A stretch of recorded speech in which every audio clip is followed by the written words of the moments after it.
హల్లెలూయా. Good morning.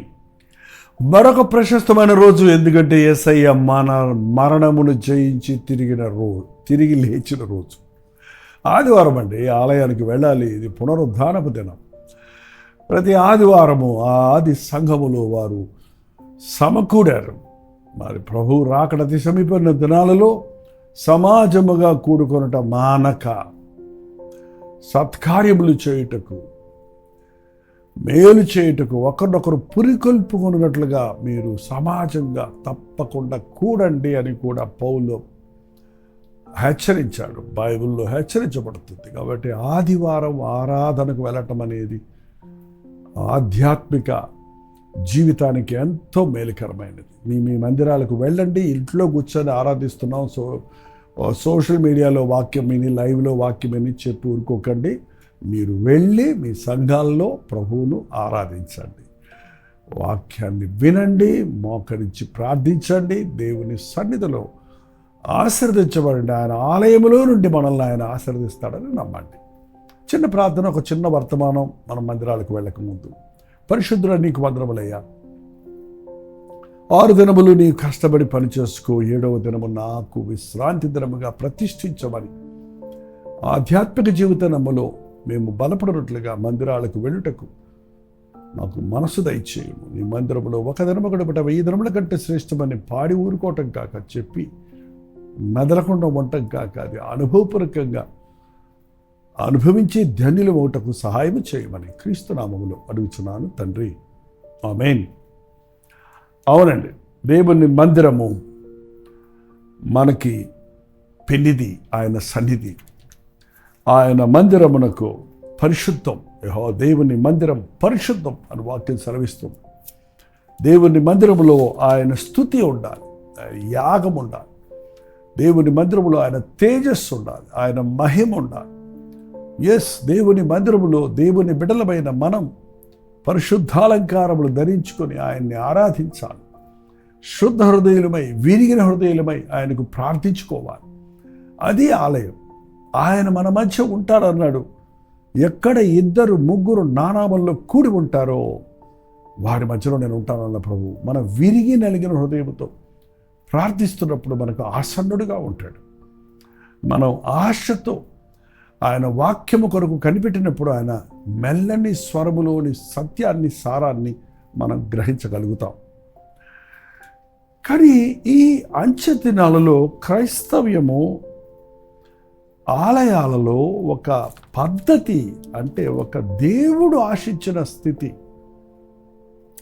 ఖచ్చితంగా దేవుడు ఆ రోజు మోషేకు చెప్పాడు, సొలొమోనుకు చెప్పాడు, ఎక్కడ ఏది ఉండాలి, ఎవరు ఏ పని చెయ్యాలి. అలాగే ఆది సంఘములో యేసు ప్రభు శిలువ మరణ పునరుద్ధానముల తర్వాత వారు కనిపెట్టి పరిశుద్ధాత్మను పొంది వారు సంఘముగా సమకూడినప్పుడు ఆది సంఘము ఈనాటి సంఘానికి మాదిరిగా ఉందండి. ఆది సంఘములో వాళ్ళు ఎలా ఉన్నారు?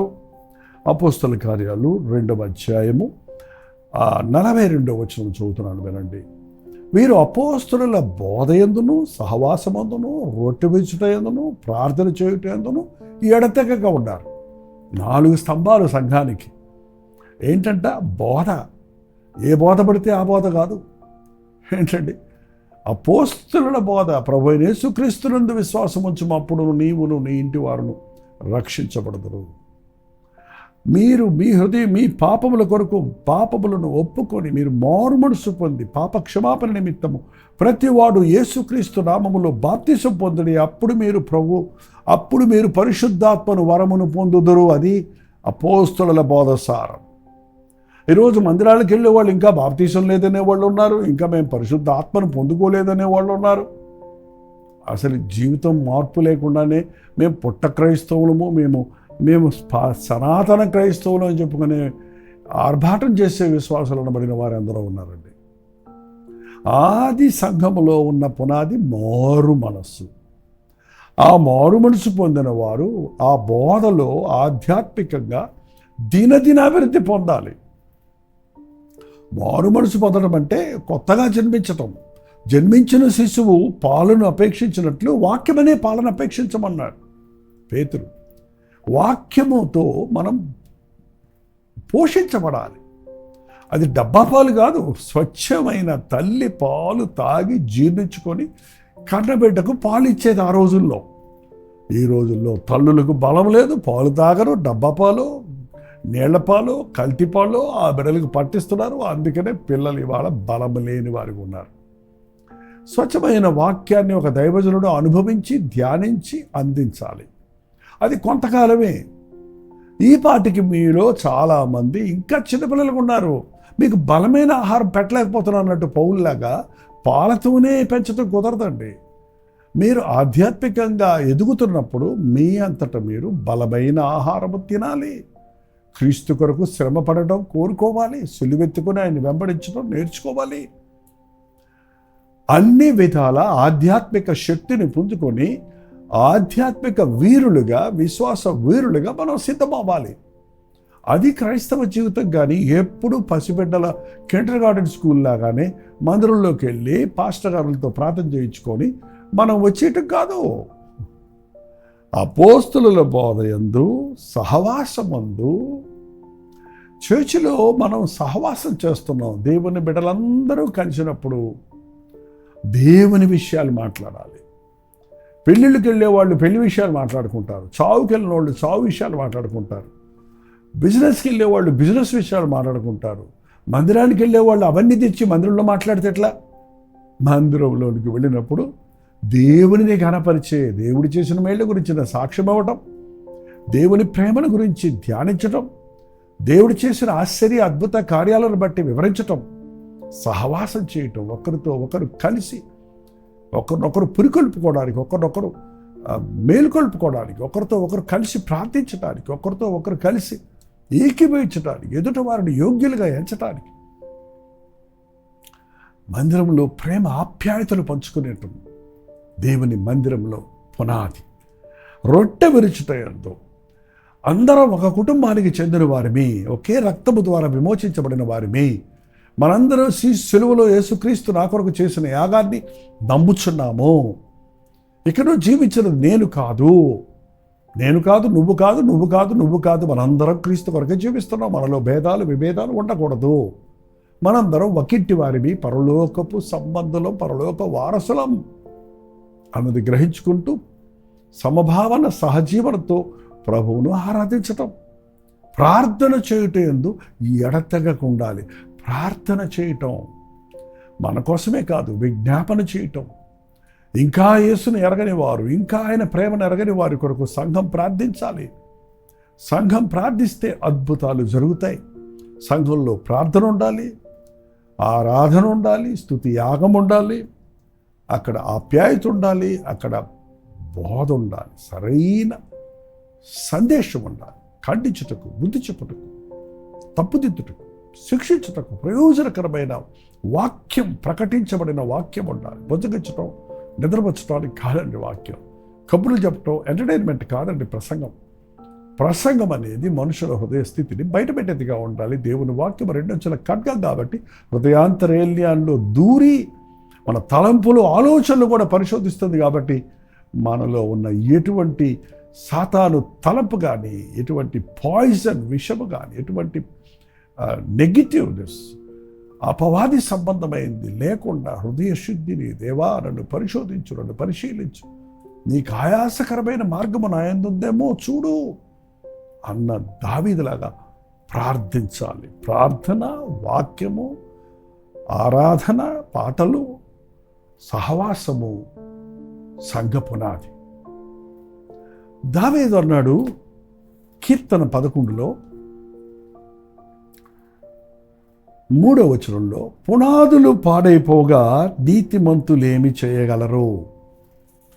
పునాదండి క్రైస్తవ సంఘ పునాది మారు మనస్సు, పశ్చాత్తాపము, యేసు నామము, బాప్తిసము, పరిశుద్ధాత్ముడి అభిషేకము, శుద్ధ హృదయము, ఏక మనసు, ఆత్మల పారకరైన భారము, అది సంఘం పని.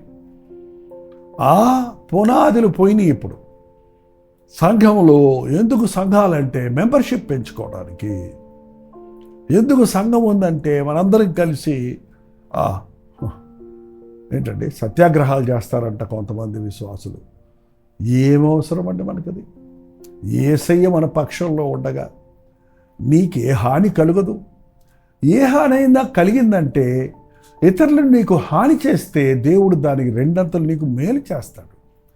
నీ శత్రువులను నీ మిత్రులుగా చేస్తాడు. కానీ ఇవాళ లోకరీతిగా ప్రవర్తించినట్లుగా విశ్వాసులు, క్రైస్తవులు ప్రవర్తించటం, చిన్న చిన్న విషయాలకు కోర్టులకు ఎక్కి అన్యుల ముందు చేతులు కట్టుకొని నిలబడటం తగునా? అలాంటి కార్యాలు చేస్తున్నప్పుడు పునాదులు పాడైపోయింది. లోకంలో మనుషులందరికీ తీర్పు తీర్చే ప్రభువే మన ప్రభువే ఉండగా లోకస్తుల ద్వారా మనం తీర్పు తీర్చబడవలసిన అవసరం ఏముందండి? తీర్పు తీర్చొద్దు ఇతరులను. దేవుడు తీర్పు తీరుస్తాడు కనుక ఆయనకు వదిలేయండి ఆ విషయం అన్నాడు. నీకు ఎవరైనా అన్యాయం చేస్తే వదిలేసుకుంటున్నాడు పౌలు. నీకు న్యాయం చేసే దేవుడు ఉన్నాడు.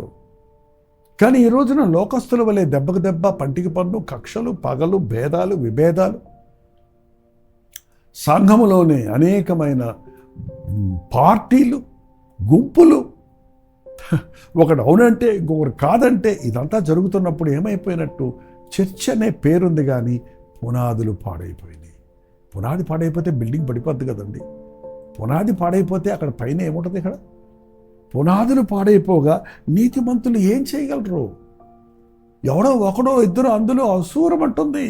దేవుడి కొరకు బ్రతకాలనుకున్నవాడు నీతిమంతుడు వీటిని చూసి సహించుకోలేడు, ఓర్చుకోలేడు. అబ్రహాము దగ్గర విశ్వాసము నేర్చుకుని అబ్రహాముతో వెంబడించినటువంటి లోతు ఆ యొక్క సొదొమ గొమొర వెళ్ళినప్పుడు అక్కడ చేస్తున్న ఆ కార్యాలన్నీ చూసి, వాళ్ళు చేసిన కార్యాలు చూస్తూ, అక్కడ జనాన్ని వాళ్ళ పద్ధతులు చూస్తున్నప్పుడు నొచ్చుకున్నాడంట, మనసాక్షిలో బాధపడ్డాడంట. అక్కడ సంతోషంగా ఉండలేకపోయాడు. మరి తిరిగి వచ్చి పశ్చాత్తాపడి అబ్రహాం దగ్గర చేరలేకుండా పోయాడు. అందుకే మొత్తం సాక్ష్యమే పోగొట్టుకున్నాడు. కుటుంబం అంతా నష్టపోయింది, నాశనం అయిపోయింది. పునాదులు పాడైపోతే నీతిమంతుడు ఓర్చుకోలేడండి. ఓర్చుకోలేకపోతే ఏం చేయాలి? నేనేం చేయగలను? నన్నేం చేయమంటారు? మా చర్చి సరిలేదు, మా చర్చిలో పద్ధతులు సరిలేవు, నన్నేం చేయమంటారు అని అంటారంటే కొంతమంది. మనందరం కలిసి ఒక టీమ్గా తయారయ్యి మనం కొత్త చర్చి పెడదాము, ఇదొక తలంపు కొంతమందికి. మనం కోర్టుకు ఎక్కుదాము, మనం బంధువులు చేద్దాము, మనము పోలీసు వాళ్ళని రప్పిద్దాము. ఎంత హీన దశకు క్రైస్తవ పరిచర్య దిగజారిపోతుందండి. పరిశుద్ధాలయంలోనికి లోక అధికారులు రావాల్సిన అవసరమేముంది? నీవే దేవుని చేత ఆశీర్వదించబడిన వాడేవి కదా. నిన్ను ఆశీర్వదించడానికి ఇంకొకటి ఎందుకండి? నిన్ను ఆశీర్వదించే ప్రభు ఎప్పుడూ ఉన్నాడు. తర్వాత వచ్చిన చూడండి, యెహోవా తన పరిశుద్ధాలయంలో ఉన్నాడు, యెహోవా సింహాసనము ఆకాశమందు ఉన్నది. He is on the throne. ఆయనేమి రిటైర్ అవ్వలేదు దేవుడు. ఆయన్ని ఎవరు దింపలేరు, ఎక్కించలేరు. ఈ లోకంలో అధికారాలు వస్తాయి, పోతాయి. కొన్ని సంవత్సరాలు ఉంటాయి, కొన్ని సంవత్సరాలు ఊడిపోతాయి. కానీ is always on the throne. ఆయన రాజులకు రాజు, ఆయన సర్వాధికారి. నీవు ఆ జరుగుతున్న పరిస్థితులను చూడకు, ఆయన వైపు చూడు. ప్రభా, పునాదులు పాడైపోయి చూడయ్యా. మా సంఘంలో ఉద్యమం లేదు, చూడయ్యా. నా హృదయంలో ఉద్యమం లేదు, చూడయ్యా. నేను దిగజారిపోయాను, చూడయ్యా. ముందు నీ సంగతి చూసుకో, సంగతి తర్వాత చూద్దామండి అని ఆయన వైపు చూడు. ఆయన కనుదృష్టి నీ మీదే ఉంది. నువ్వు పిలిస్తే నీ కనుదృష్టి, తన కనుదృష్టి చేత ఆయన పరిశీలన చేయుచున్నాడు.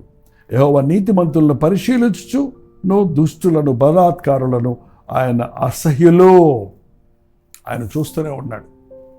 ఎవడు నా మాట వినబడుగుతున్నాడో వానినే ఆయన చూస్తున్నాడు.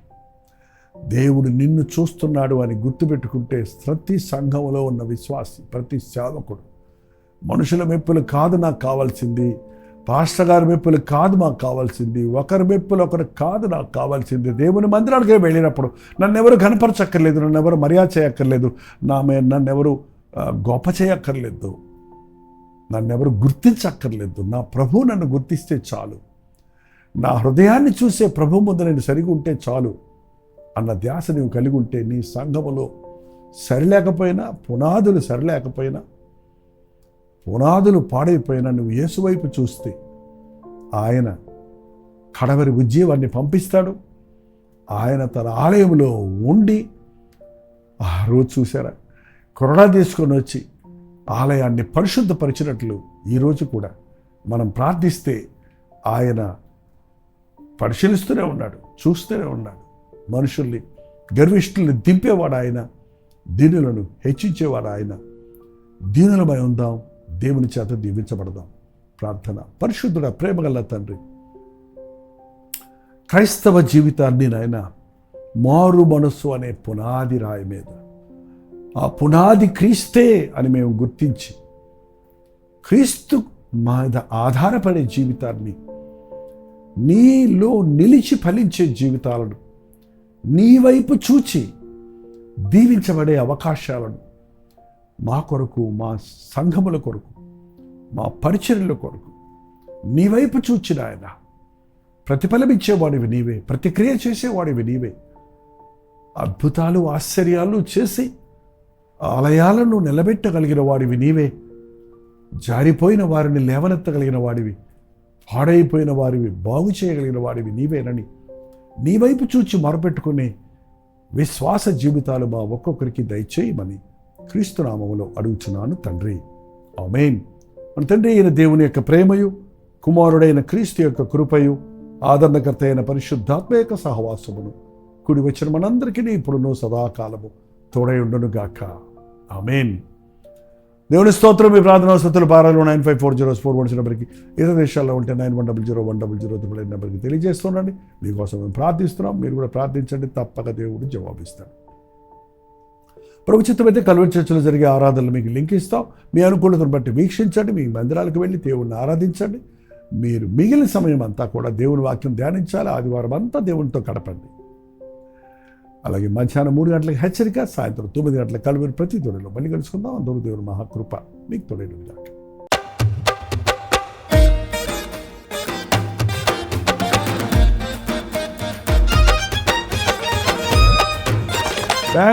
బెంగళూరు పరిసర ప్రాంతాల్లో ఉన్న వారికి శుభవార్త. ప్రభు చిత్తమైతే డిసెంబర్ 4వ తారీఖు మరొకసారి మీ బెంగళూరు వస్తున్నాం.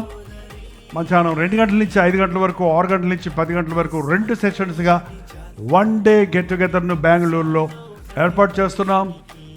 రాగలిగిన వాళ్ళందరూ వచ్చి, వీలైతే 2 సెషన్స్కి వచ్చి దేవుని ఆశీర్వాదాలు పొందండి. సంవత్సరాంతంలో ఉన్నాం. మీరు బెంగళూరు చుట్టుపక్కల అనేక ప్రాంతాల నుంచి కూడా వస్తున్నారు. మధ్యాహ్నం సెషన్లో మీరు హాజరై అవసరమైతే మీరు ఈవినింగ్ వెళ్ళిపోవచ్చు. గుర్తుపెట్టుకోండి, డిసెంబర్ 4వ తారీఖు మధ్యాహ్నం 2 గంటల నుంచి 5 గంటల వరకు, అలాగే 6 గంటల నుంచి 10 గంటల వరకు 2 సెషన్స్ హడ్సన్ కమ్యూనిటీ సెంటర్లో బెంగళూరులో ఈ 1 డే గెట్ టుగెదర్ ఏర్పరచబడుతుంది. మరిన్ని వివరాలు కావాల్సిన వాళ్ళు 8939393939 అనే నెంబర్కి మీరు కాల్ చేయండి, లేదా క్యూఆర్ కోడ్ ఇవ్వబడింది, మీరు స్కాన్ చేసుకోండి. మరి వాట్సాప్ మెసేజ్ పెట్టండి, మీకు అడ్రస్ వివరాలు పంపించబడతాయి. ముఖాముఖి మిమ్మల్ని చూడాలని, వ్యక్తిగతంగా మేము మీకోసం ప్రార్థన చేయాలని మేము బెంగళూరు వస్తున్నాం. కల్వరి దర్శనం టీవీ కార్యక్రమాల ద్వారా, సోషల్ మీడియా ద్వారా దేవుని వాక్యం వింటున్న మిమ్మల్ని అందరినీ దేవుడు నిండారా దీవించి ఆశీర్వదించాలని మీ కొరకు ప్రార్థిస్తున్నాం. ఈ యొక్క మీటింగ్ ద్వారా మిమ్మల్ని మరింతగా బలపరచాలని, ముఖాముఖిగా చూసి మీ లోపాలు దిద్దాలని ఈ గెట్ టుగెదర్ ఏర్పాటు చేయబడుతుంది. రండి, దీవించబడండి. వందనాలు. దేశాల్లో అన్ని జాతుల్లో అన్ని వంశాల్లో ప్రతి మనుషునికి యేసు ప్రేమను చూపించుదాం, యేసులోనే నడిపించుదాం.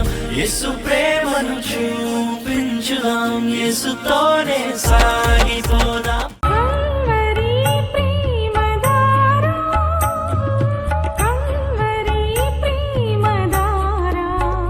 కల్వరి ప్రేమధార అనే మా ద్విమాస పత్రికను ఈ మధ్య త్రైమాస పత్రిక అంటే 3 నెలలకి ఒక్కసారి మాత్రమే ప్రింట్ చేయగలుగుతున్నాం.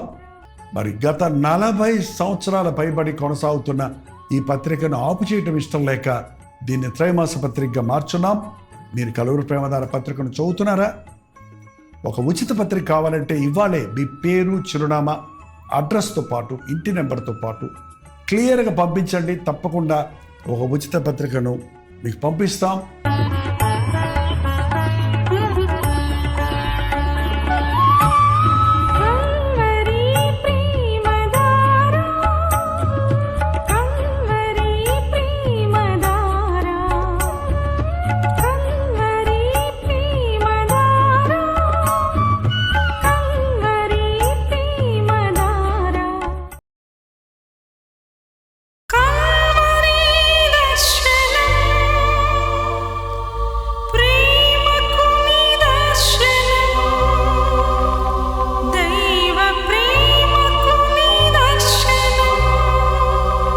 తెలుగు, తమిళ, హిందీ, మలయాళం, బెంగాలీ, ఒరియా అనే 6 భాషల్లో టెలివిజన్ ప్రోగ్రామ్స్ కొనసాగుతూనే ఉన్నాయి.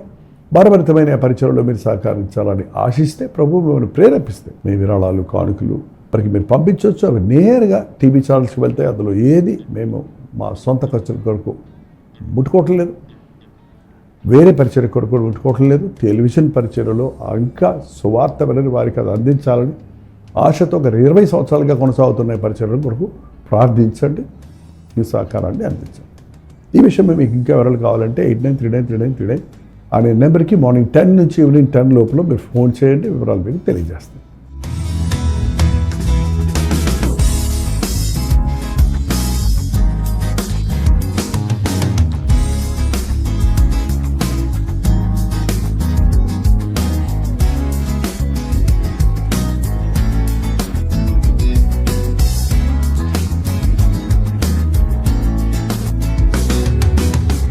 ఉదయకాల